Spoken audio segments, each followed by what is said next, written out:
আজকে সবার পছন্দের এঁচড়ের তরকারি রান্না করে দেখাবো। আমি আজকে ছোট্ট একটা এঁচড় দিয়ে গরুর মাংস রান্না করে দেখাবো। আপনারা চাইলে একই পদ্ধতিতে খাসির মাংস দিয়েও রান্নাটা করতে পারবেন। আর আমি এখন নিয়ে নিব ছোট্ট একটা এঁচড়।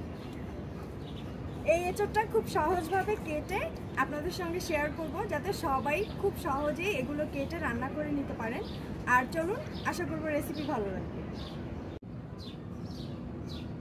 একটা বাটিতে এভাবে একটু বেশি পরিমাণে তেল নিতে হবে, কারণ বারবার হাতে তেল লাগাতে হবে, না হলে কিন্তু আটাটা হাতের মধ্যে ভরে যাবে। তো প্রথমেই খুব ভালো মতো তেল লাগিয়ে নিব।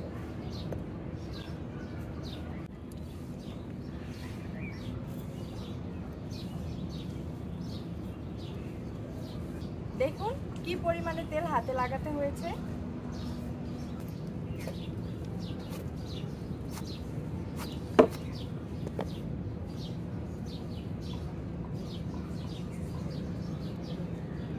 কাঁঠালের যে কষটা সেটাকে আগে এভাবে সরিয়ে নিতে হবে।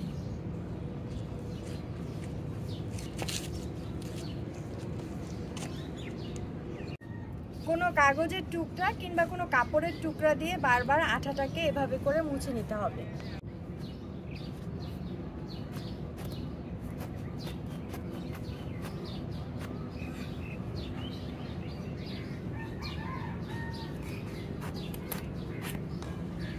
এই যে শক্ত অংশটা আছে ওটা কেটে ফেলবো।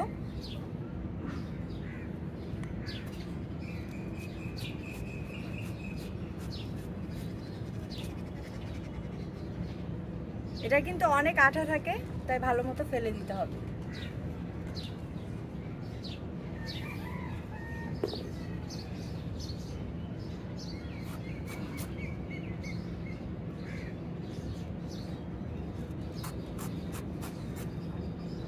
এরকম মোটা করে ছিলে নিতে হবে।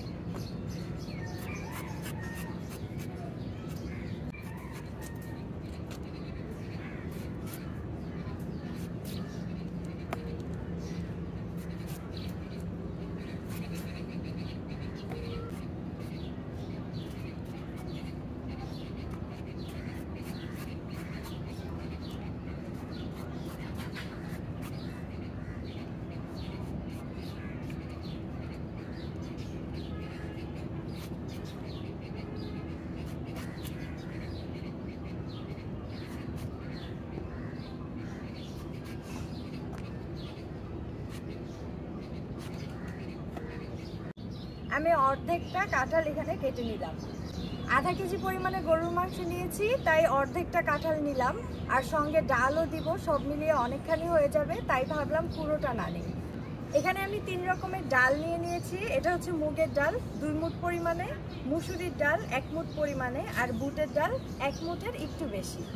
এই 3 রকম ডাল একসঙ্গে করে খুব ভালো মতো ধুয়ে পরিষ্কার করে নেব। আর ডাল দিয়ে এভাবে রান্না করলে আমার কাছে মনে হয় স্বাদটা অনেক বেশি বেড়ে যায়, তাই এভাবে একবার হলেও ট্রাই করবেন।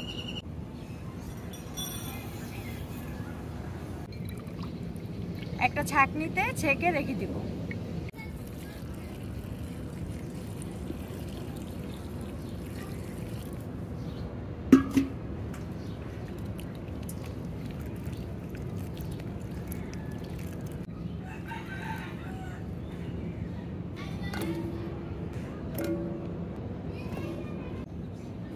সেদ্ধ হওয়ার জন্য পর্যাপ্ত পরিমাণে পানি দিতে হবে। হলুদ দিয়ে দিলাম, রংটা অনেক সুন্দর থাকবে।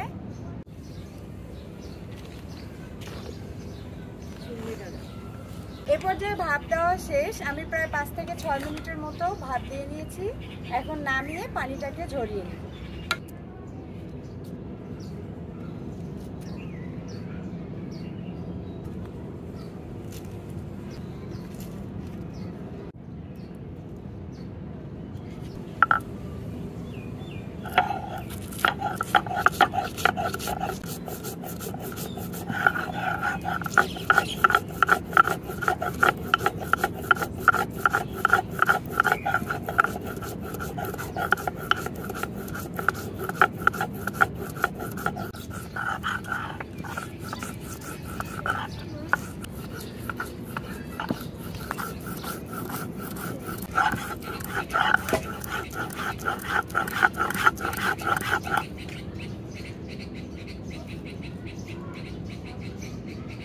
তেল দিয়ে দিলাম হাফ কাপের একটু বেশি,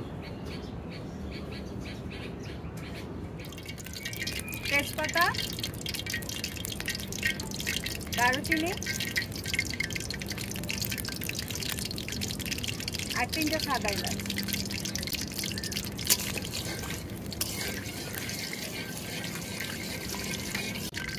পেঁয়াজ কুচি 1 মুঠো।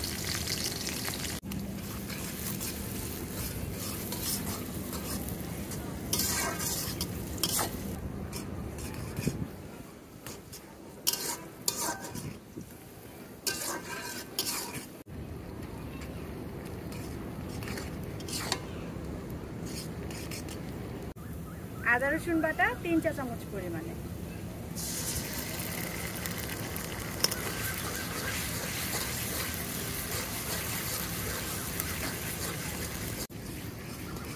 একটু ভেজে নিব আদা রসুন বাটাটার কাঁচা গন্ধটা যাওয়া পর্যন্ত।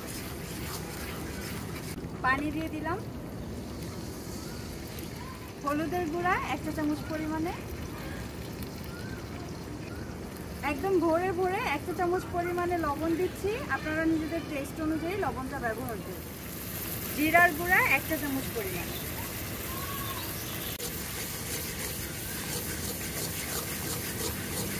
বাটা মশলাটুকু দিয়ে দিচ্ছি।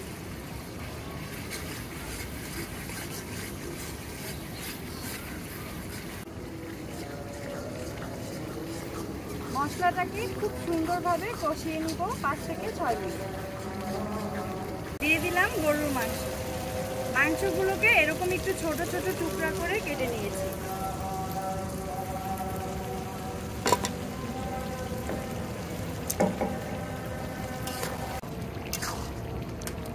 মাংসটা দেওয়ার পরে 10 থেকে 12 মিনিটের মতো কষিয়ে নিয়েছি।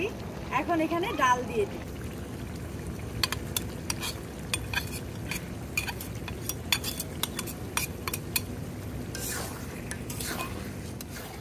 ডালটা দেওয়ার পরে আবারও 5 থেকে 7 মিনিট সময় নিয়ে খুব ভালো মতো কষিয়ে নিতে হবে।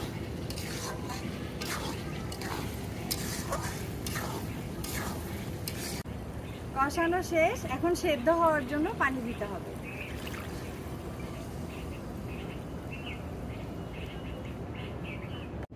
ডাল মাংস সবকিছু যেন অনেক সুন্দরভাবে সেদ্ধ হয়ে যায় সেই অনুযায়ী পানি দিতে হবে। এইখানে আমি প্রায় 2.5 কাপের মতো পানি ব্যবহার করেছি।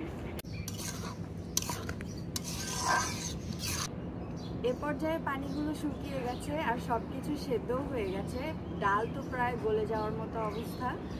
আর এখন 2 থেকে 3 মিনিট একবার কষিয়ে নিব, তারপরে সেদ্ধ করে রাখা কাঁঠালটা দিয়ে দিব। এ পর্যায়ে কাঁঠালগুলো দিয়ে দিচ্ছি।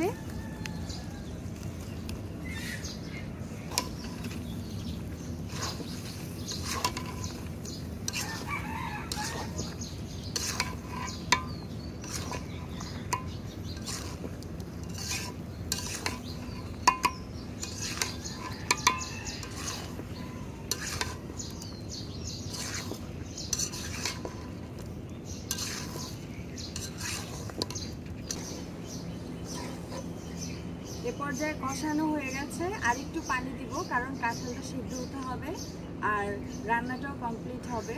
তাই এ পর্যায়ে আবারও 1 কাপের মতো পানি দিয়ে দিচ্ছি।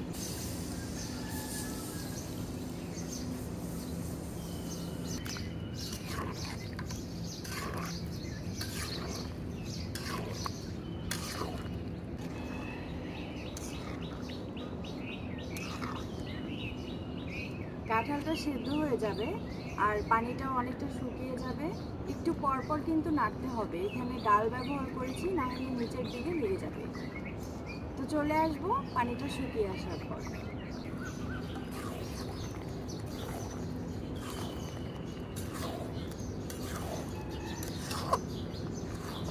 এ পর্যায়ে দেখুন পানিটা কিন্তু শুকিয়ে গেছে, একদম মাখা মাখা ঝোলের মতো হয়েছে। আমি এ পর্যায়ে নামিয়ে নিব।